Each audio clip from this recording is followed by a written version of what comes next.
History as it happens, October 6, 2022. The fake populists? As far as I'm personally concerned, the National Press Club can take that traditional certificate and they know what they can do with it. Since we're dealing with voodoo economics, a great young lady from Louisiana sent me this voodoo stick. Not the long-term strategy to make America first again in manufacturing, industry, business the way we once were. Because today, we are not merely transferring power from one administration to another or from one party to another, but we are transferring power from Washington, D.C. and giving it back to you, the people. Who really stands for the interests of ordinary Americans against the rich and powerful? Who are the populists and what are their policies? Or is populism in America more of a set of attitudes or a style than a laundry list of policy proposals? An old debate is burning again, and that's next with Sean Wilentz as we report history as it happens, a podcast from the Washington Times. I'm Martin DeCaro. Our country has been under siege for a long time. So when you hear somebody being called a populist politician, in today's political lineup, right, it could cover everybody from, say, Bernie Sanders, who's a kind of populist, to Donald Trump, who's another kind of populist. Florida Senator Marco Rubio wrote an article for The Federalist with the headline, "Left-Wing Elites Gaslight Americans with Perverse Priorities While Society Crumbles." In it, he labeled Princeton historian Sean Wilentz a cisgender white male who reeks of privilege, who peddles imaginary threats to democracy. So what's going on here? Why would a U.S. senator pen a polemical column attacking a historian? Well, Professor Wilentz had written an op-ed in the Washington Post saying Rubio espouses fake populism. He maligns independent thinkers and fabricates what they say to depict them as enemies of the people. Long story short, in early August, President Biden invited a handful of esteemed historians, Wilentz among them, to the White House to discuss threats to democracy at home and abroad. It was a private meeting. Rubio was not there, and we only have a general idea of what was discussed. But the senator took exception to that meeting and kind of claimed to know what the historians had told the president, as he explained to Laura Ingraham on Fox News. Basically, let me translate it for you. Mr. President, there's millions and millions of everyday Americans out there, and they're good-meaning, but they're uneducated, they're backwards, they don't know what's good for them, and they're falling into the trap of these really evil people that are convincing them that things like, real democracy, rule of law, enforcing borders, that all these things are terrible. And, Mr. President, it is important for us to not let these people, it's important, basically, translation, it's important for us not to let the American people, working everyday people, and their common sense play a role in our decision-making. You used the word snobs earlier today. There's no better description for it. These are elitists that are completely insulated from the consequences of the things they support until, of course, the governor of Texas buses illegal immigrants to their city. Then they start complaining.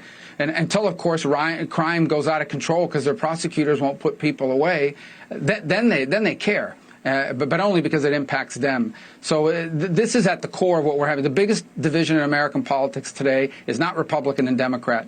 It is that we have people in charge of government that do not care about working Americans and are completely out of touch with the common sense, wisdom, and the working class values of millions and millions and millions of Americans who, by the way, these people that are in power work for. So here we are again, discussing populism, or as our guest today puts it, fake populism.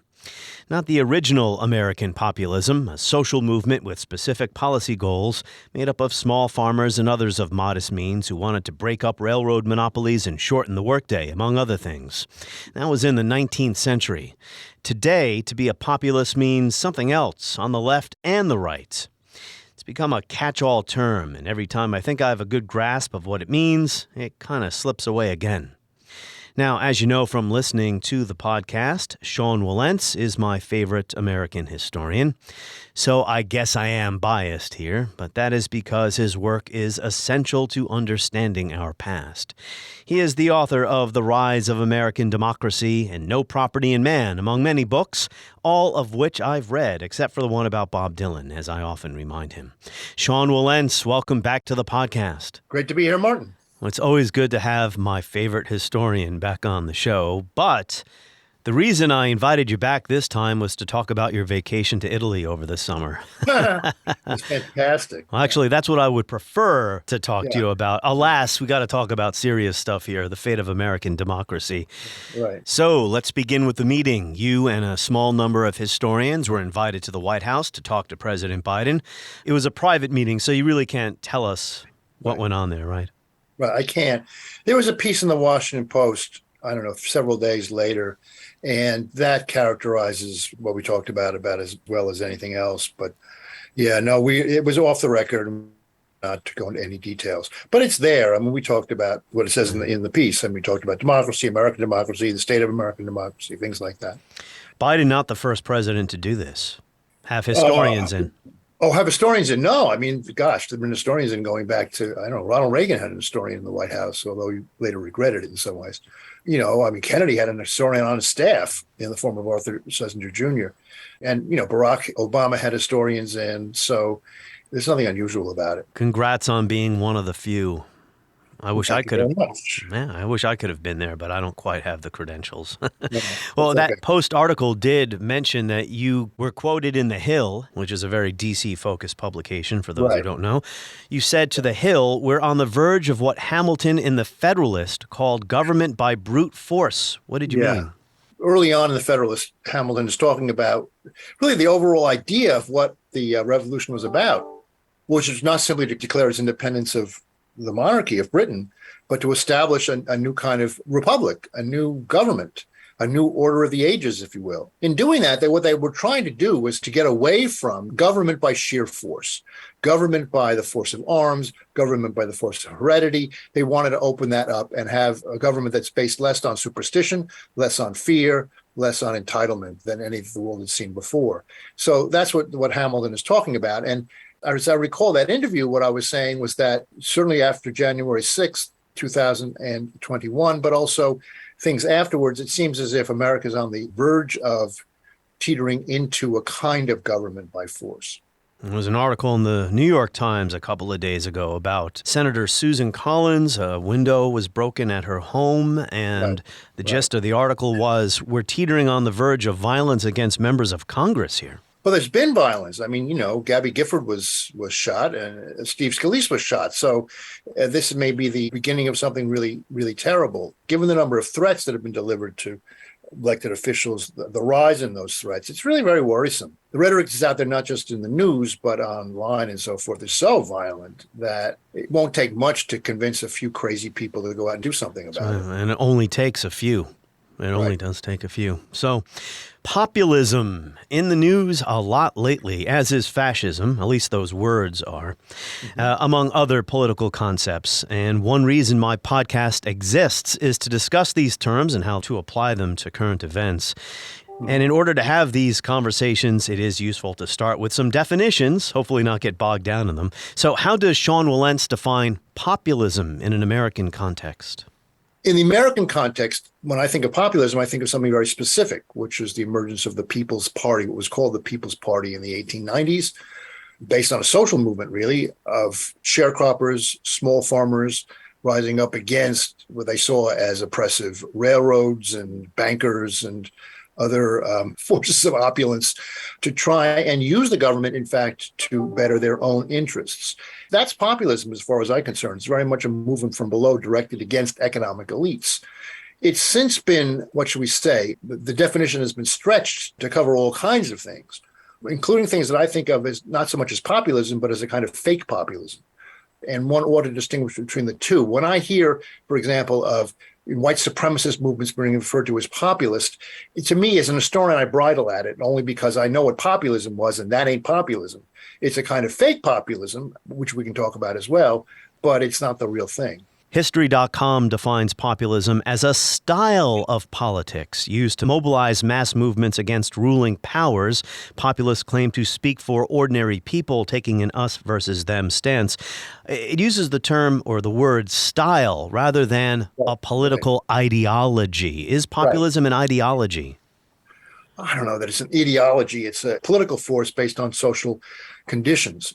The definition you just read, Martin, is an example of stretching it, having populism cover a number of different movements and so forth. There was a point at which, I think in the 1950s, and a historian I much admire, Richard Hofstadter, probably had more to do with this than anything else, that populism was transformed from a political movement into a kind of a state of mind almost, into a style, the paranoid style in American politics. It's possible that the person who wrote that definition was drawing on Hofstadter. And that was, yes, a frame of mind that was hyper-conspiratorial, that had an idea that, there were small interests out there, some of them phantom interests that were oppressing the people at large, and populists were going to stand up and get rid of those interests, those conspiracies in the name of the people. Hofstadter, I think, ascribed that, much too loosely to the People's Party. I don't think that's what the People's Party was about at all. I don't think that's what original populism was about at all. But it's kind of stuck. So it's now been stretched to cover all sorts of things. So when you hear somebody being called a populist politician, in today's political lineup, right, it could cover everybody from, say, Bernie Sanders, who's a kind of populist, to Donald Trump, who's another kind of populist. It becomes so broad that it almost loses any meaning. And these are members of the elite, but I guess they can be considered populists, like Elizabeth Warren as well. I mean, who would you... Well, sure. I mean, where do you stand? I mean, you could come from the, FDR was from the elite, and yet he stood up for the common man. I mean, where do you stand sociologically vis-a-vis the rest of the country is less important than on whose behalf you're speaking. The question is, where is the energy? Where is the social? What are the demands being made, first of all? What is the focus of the politics itself? That, above all, should define what kind of populism you're talking about. And you touched on something there about policy versus more of a way of looking at the world, an attitude about the world. For instance, the initial Populist Party, or the People's Party, founded, I believe, in 1892, it adopted much of the Greenback Party's platform. The Greenbacks came and went pretty quickly, like a lot of third parties in American history. They supported a ban on foreign land ownership, state control of the railroads, or nationalizing the railroads because they were monopolies, and shortened workdays. So those are some policy prescriptions, but underpinning it was a sense powerful interests. And this gets to the point in your Washington Post op-ed about what Marco Rubio said about you. Powerful interests were hurting ordinary people. Correct. Economic interests in particular, economic/political. It's not about singling out an ethnic group, for example, which is what a lot of populists might do, or some knot of conspiratorial bankers or some small bankers. It's much broader, much more classical, really, political movement. We've seen them throughout American history, throughout all history. It's a movement from below to secure the economic interests, and with that, the political interests of those who are feeling oppressed. I did an entire episode a few months back about the know-nothings. Were they populists? No, I wouldn't call them populists, but they certainly appealed to prejudice. They were not about economic interests so much. They were talking about the threat that particularly Catholic immigrants posed to the American Republic, that they were going to undo the American Republic with their dual loyalty to the Pope of Rome and supposedly to America as well. But they were really tied to the Pope of Rome. So, it was actually a throwback in some ways to 17th century religious war politics and just bringing it up to date in the United States. But no, I wouldn't call them populists. I would call them, nativist reactionaries. I think it's important to focus on economic rights and economic populism. And this is part of a larger point I plan on making a little bit later in our conversation about the way we talk about democracy in our country. I think sometimes it focuses too much on political democracy and free elections and not on some of these other economic issues. Because getting back to the 19th century, the critique of the railroads was all about economic rights and the power of this interest that had government privileges so it could build railroads from coast to coast. One of the words that's in here that needs to be taken seriously is the word monopoly. And that's a strain of American politics, anti-monopolist politics, anti-monopoly politics, which runs, really back to the Revolution in some ways, but certainly from the Jacksonian era on was at the core of understanding what some of these movements were about, which was that there were unearned privileges, that the government was giving privileges to some people at the expense of others. And so that's where the political and the social and the economic kind of conjoin. But monopoly, the idea that you are giving that one group of people, either through government grant, which is what it was originally, or through just private market forces, have somehow managed to get absolute control over some aspect of the market or people's lives, et cetera. That's an important strain in all of this, anti-monopolism. And there were those who defended the railroads' monopolies in the 19th century because they were good at what they were doing. And they were good at what they were doing. It was more efficient. It kept out all of these inefficient, smaller lines, et cetera, et cetera. Bigness is good. I mean, it gets to the heart of what was going on in the progressive era, actually. The question was, is bigness good or is bigness bad? The issue was never, though, bigness itself. The question was how much power that big thing might have. In other words, Theodore Roosevelt and Woodrow Wilson thought of as progressives, right? But very different styles of progressives. Woodrow Wilson was a much more classic, old-fashioned Southern progressive who believed in breaking up power, breaking up these trusts and so forth. Whereas Roosevelt, coming from New York, saw the bigness as good, they just had to be regulated. There's two different approaches to monopoly and to that kind of economic power. Richard White, a Gilded Age historian, wrote a post for theconversation.com. I'll share a few tidbits from it because I think it's an important point to make here. A lot of people today, myself included, we kind of forget about how powerful the railroads used to be because most people don't travel by rail today. And this had to do with... Wait a minute. You're not talking about us commuters from New York City. Yes. I run the rails all the time. But go ahead. Yeah, well, I live in the D.C. metro area with our subway system not doing so well, and I used to cover transportation, but most Americans in between the coasts, right? Right, gotcha. But anyway, this dealt with not passenger rail. This was about moving goods around the country, right? And how White writes, railroads had the ability to condemn land to build their routes. They got subsidies of land, loans, bonds, other financial aid from federal, state, and local governments. But competition was expensive and wasteful, to our earlier point about how some people wanted there to be monopolies. So there's this one case in 1886, the Atchison, Topeka, and Santa Fe Railway and the Missouri Pacific Railroad. They were two competing railroads who both built tracks in Kansas 2 miles apart. they both went under. And Charles Francis Adams, who was president of the Union Pacific Railroad, said that redundancy was the maddest specimen of railroad construction of which he had ever heard. And he also said, in so many words, that he knew their business was crooked, but, deal with it. They had all the power. That was more of a word salad than a question, Sean. No, that's all right. Yeah. I mean, look, Richard White is a great historian, and he's written extensively and very powerfully about the character of the railroad monopolies and the corruption. Corruption is the key word through the Gilded Age and beyond, and how the railroads were the leading sector of that corruption. There's a lot of money there. There's a lot of money to be made. Railroads opened up the country in a way that waterways and mere highways were never going to do. It was an extraordinary thing. You can actually map out American progress or American economic development in some ways by moving from highways to canals and then finally the railroads. But the railroads are truly important. And there were monopolies, there was disastrous competition, and there was a way in which, in order to advance themselves in that competition, individual railroad magnates, were absolutely shameless, using whatever was at their disposal to get political decisions going their way. And as Richard said, as in the quotation you marked, it wasn't just the federal government, state government, local government. The railroads were everywhere. Here's the Adams quote that I botched before. He said, "Our method of doing business is founded upon lying, cheating, and stealing, all bad things." I guess the point I should have made about economic rights being essential here in early populism, the railroads would set rates to disadvantage one person and favor someone else. And some little business owner who wanted to have his lumber transported via the rail was driven out of business because a monopoly was able to do that. Well, yeah, and excessive railroad rates, but there would be no competition in the case of that. But yes, the People's Party, go back and read that Ocala platform, 1892, and then on to 1896. The railroads are the core of their complaint, of their critique of what was going on. And they wanted to do all kinds of things, including establish what were called sub-treasuries, run by the government, actually, as a place to gather goods so that they'd be able to circumvent the power of the railroads, among others. But the railroads are at the heart of everything. It's not exactly Amtrak, no. When you're talking about the Atchison, Topeka, and the Santa Fe, that's a fabled railroad line. There are songs about the Atchison, Topeka, and the Santa Fe.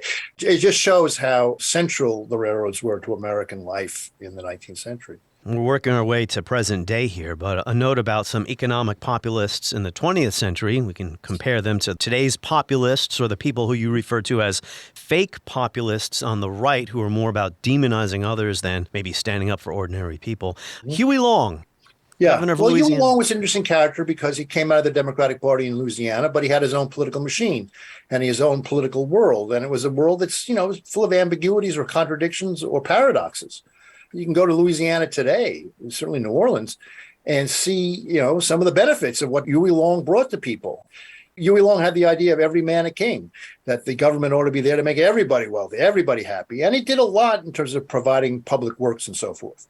But at the same time, it was a virtual political dictatorship in Louisiana. And he had a puppet governor when he went to the Senate, right? He still ran Louisiana through kind of a puppet system. Yeah, it was basically a one-man show, in effect, him and his lieutenants. And, it eventually cost him his life when somebody was angry about all of that, shot him in Baton Rouge.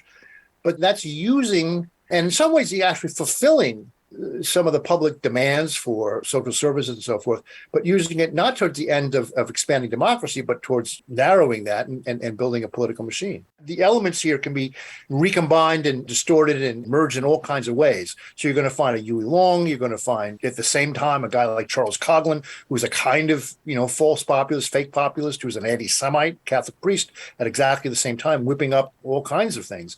Many, many different versions of fake populism, put it that way. Yeah, Father Coughlin had 30 million listeners to his radio show. He was an early form of Rush Limbaugh.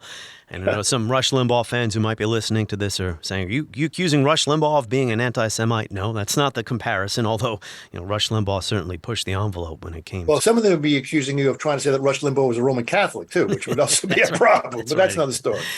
Through all these decades, and now we've covered a couple of centuries here, there's always been a mix of, say, policy focus among the populists, but also this current of demagoguery, mistrust or distrust, trying to foment anger or resentment towards elites, right? Well, elites, or to those that they say the elites are serving. A great deal of current day faux populism is basically racist, to be blunt about it. But it claims that these nasty liberal elites have the interests of black people in mind, or any other racial group you want to choose, but usually it's African Americans. They want to give everything away to the African Americans, take money from you and give it to them. That's an old scheme, an old thing. It goes back actually to the aftermath of Reconstruction in some ways. So that's very powerful, but it's building on resentments. As you say, it's not built on policy. There's no policy here except to restrict any kind of expansion of democracy for people who are left out. I mean, resentment, demagogy, that kind of thing. Demagogy is another term in all of this that we have to take into account. I've actually spoken to some people who think that talking about populism, what I'm really talking about is demagogy, is a kind of style of politics. But I find that demagogy runs across the board. You're going to find demagogues everywhere. It's a way that you appeal to people's, as I say, passions rather than appealing to their reason. That's what mass politics is about. Well, in part, but, it's not always about that, and it's not only about that. One can mobilize one's hopes as well as one's fears. Was John F. Kennedy being demagogic when he said, ask not what your country can do for you, ask what you can do for your country? And so, my fellow Americans, ask not what your country can do for you, ask what you can do for your country.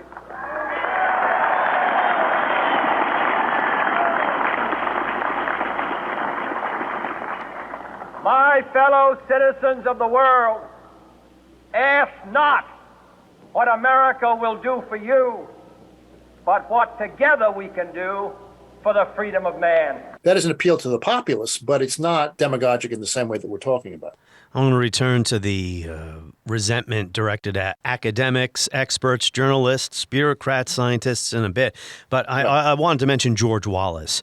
For all the talk of the 1930s and fascism, I think that misses the point. We're not seeing the rise of fascism in America right now. I think Trumpism has a lot in common with George Wallace and his political movement. I'm not referring to segregation, which even Wallace himself gave up in the early 1970s.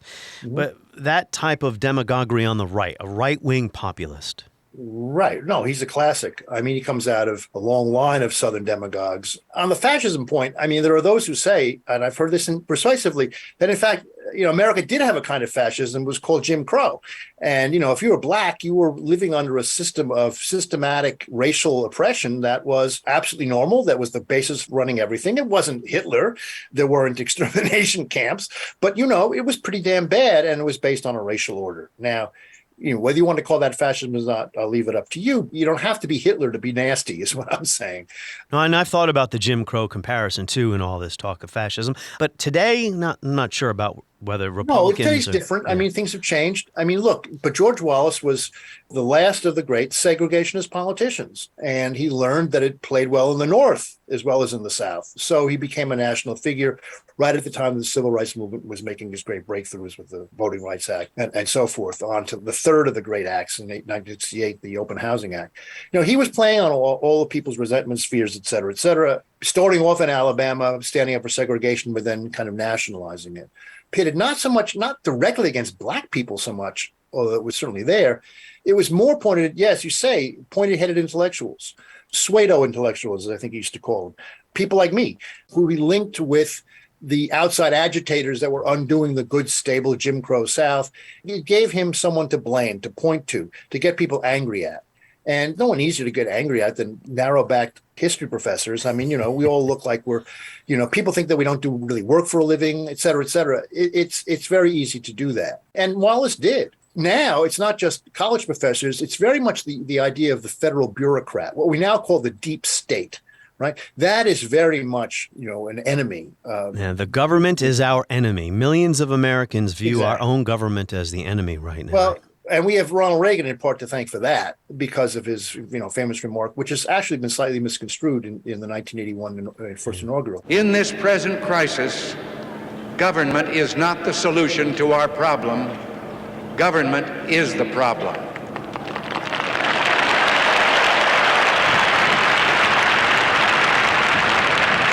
From time to time, we've been tempted to believe that society has become too complex to be managed by self-rule, that government by an elite group is superior to government for, by, and of the people. This is a strong element, certainly going back to the New Deal, that the government is your enemy. If the government is there to try to help redistribute, or the government is there to try to give a safety net, it is your enemy. It is out to make you poorer. It is out to give your resources away to freeloaders or, lazy black people or what have you. That's a standard trope. And welfare queens under Reagan. But Wallace was pointing at all of that, too. He had a lasting influence on the Republican Party that I think is often overlooked. Again, if we're going to try to find the roots of this problem we're dealing with today, yeah. I don't go to the 1930s. I think George Wallace has more to do with it than Adolf Hitler. Well, that certainly is the case. It has American roots rather than European roots, yes. What we're seeing today. But let's not forget Richard Nixon, who played the Southern strategy in order to make sure that George Wallace wouldn't undo him in the South and that he was going to do well enough. And he did. But in doing so, he adopted a strategy which was softer. He wasn't saying the kinds of things that George Wallace said, but, he was playing upon some of the same resentments. And it narrowly won him the election in 1968. He had a landslide in 1972, but then came Watergate. So that kind of Southern strategy mode went into a different gear. But, no question that the Southern strategy of Nixon was part of what was presiding over the transformation of the Republican Party from the party of Lincoln to the party of Trump. And when you listen to George Wallace's speeches, which I have done, as I mentioned, I did a podcast about him fairly recently, so I went and listened to as many of his speeches I could find online. Especially later in his career, there were fewer expressly or explicitly racist enunciations where he's talking more about white working class stiffs. This is a people's movement. It doesn't make any difference whether the major politicians are going to support you or not. If they don't support us in this movement to take back our government and give it to us and let us run our own institutions, those who stand in the way are liable to get run over by you people who are in this auditorium here tonight. The establishment protected itself, but not the citizens of our country.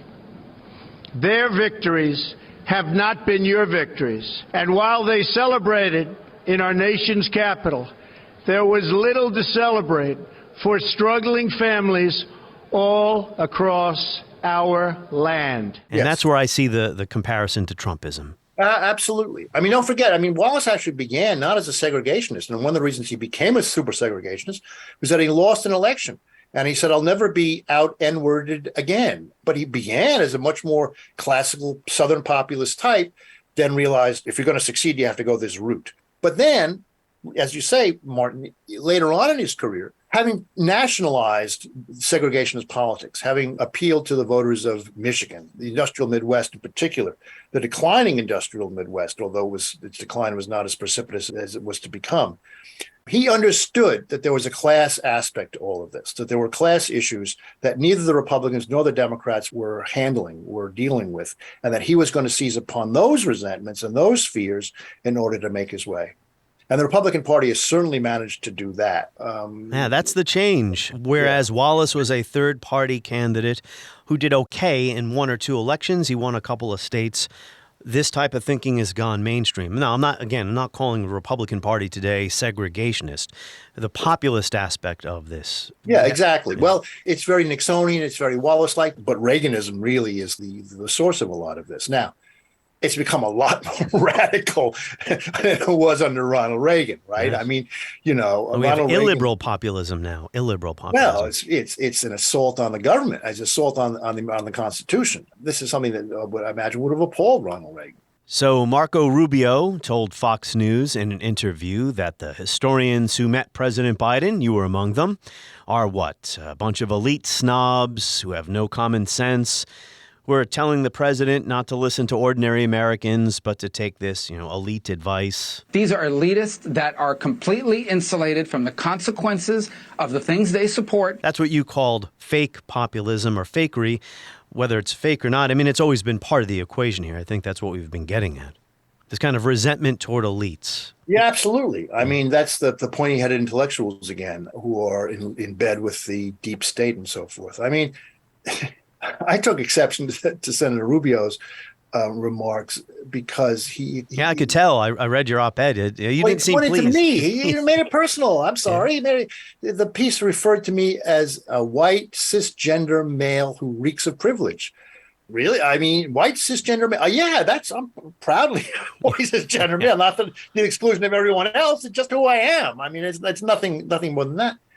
Reeks of privilege, I say that the only privilege I have is my library privileges. That's the only privilege I've got. So please stop. To hear a U.S. senator from Florida talking about privilege. But again, it has to do with turning things around.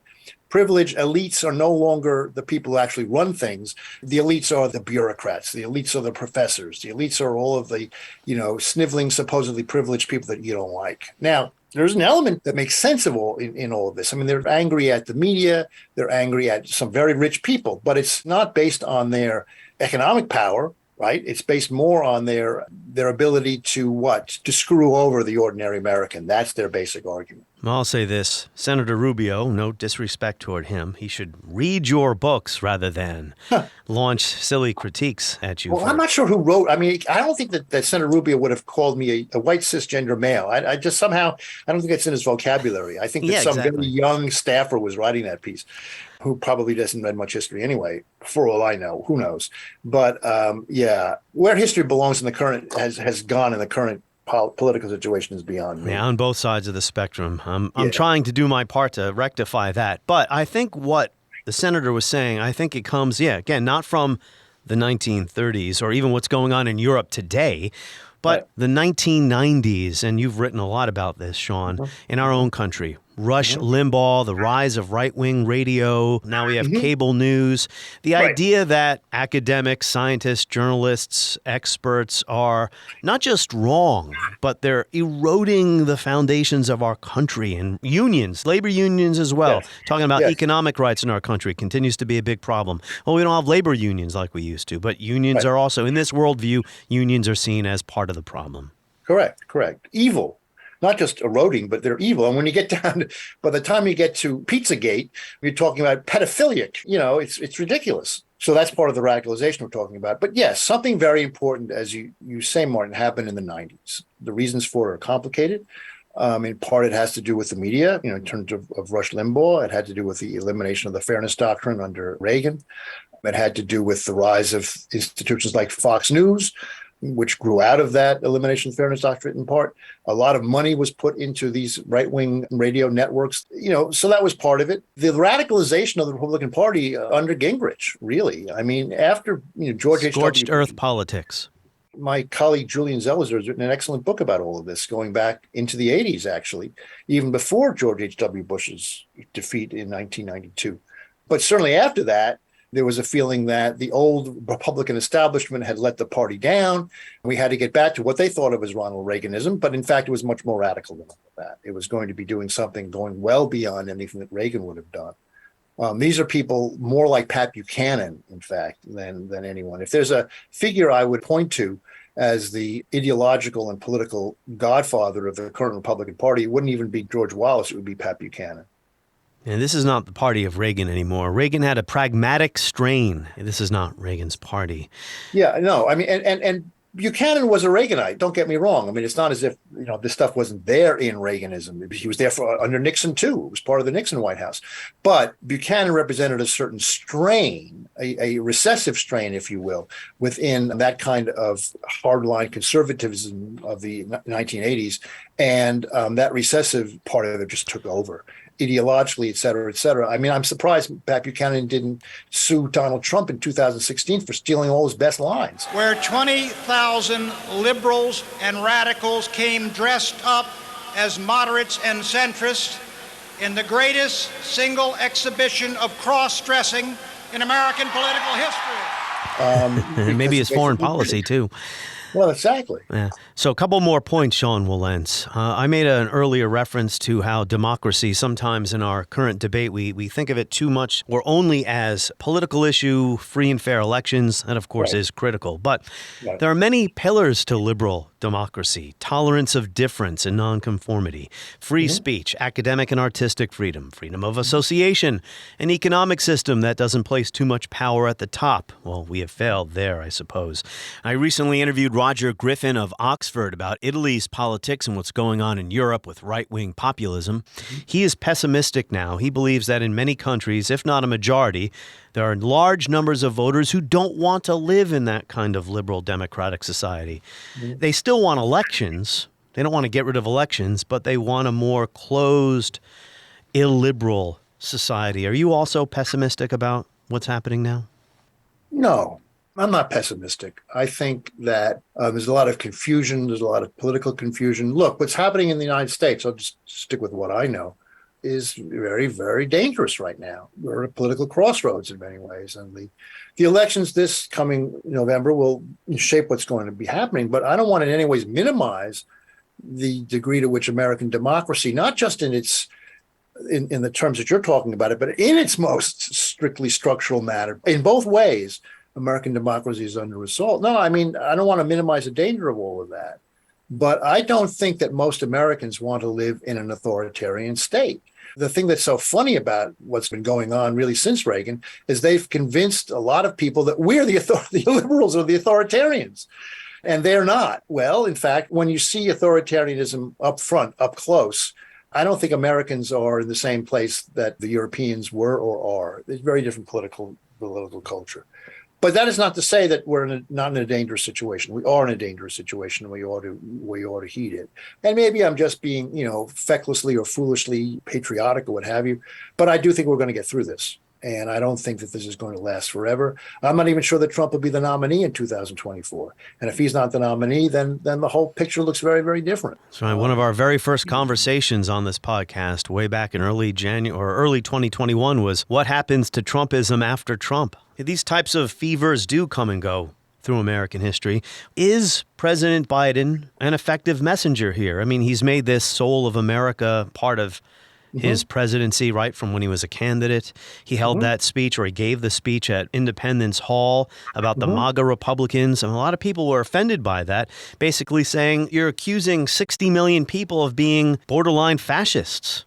Yeah, well, he didn't say that. And the people who are doing the most dividing are always going to accuse those who call them out for it as dividers. So, this is all standard operating procedure.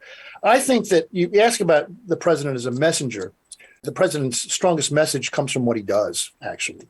And in foreign policy in particular, what we're seeing now in Ukraine, which is the front line, if you want to think about the battle for democracy, the front line globally is right in Ukraine. I think he's done an extraordinary job of having rallied NATO and so forth. He didn't do it with fancy words. He didn't do it with great eloquence, but he did it. And he did it in a way that I think has been very, very important. And then you get to, what he's done domestically. And after a very, very difficult period, he managed to actually, over the summer and on into the early fall now, get a lot done, and got a lot more done than people thought he was going to do. Get a lot done, in fact, I think, that many people around him thought he was going to be able to do, but he's managed to do it.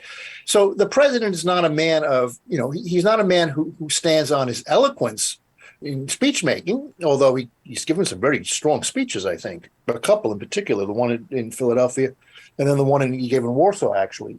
At any rate, it's not so much in what he says and what he does. He is much more effective in many ways than other Democratic presidents have been, and in very important ways. Sean Wilentz, we thank you for the note of optimism to end the interview. I keep swinging back and forth between pessimism and optimism, so maybe I'll feel a little bit more optimistic now. On the next episode of History as It Happens, we have a special two-part series coming up. History as It Happens is going on location to Mount Vernon to talk to Joseph Ellis and Doug Bradburn about George Washington's legacy and today's history wars. That's coming up in the next 2 episodes. History as It Happens on location at Mount Vernon.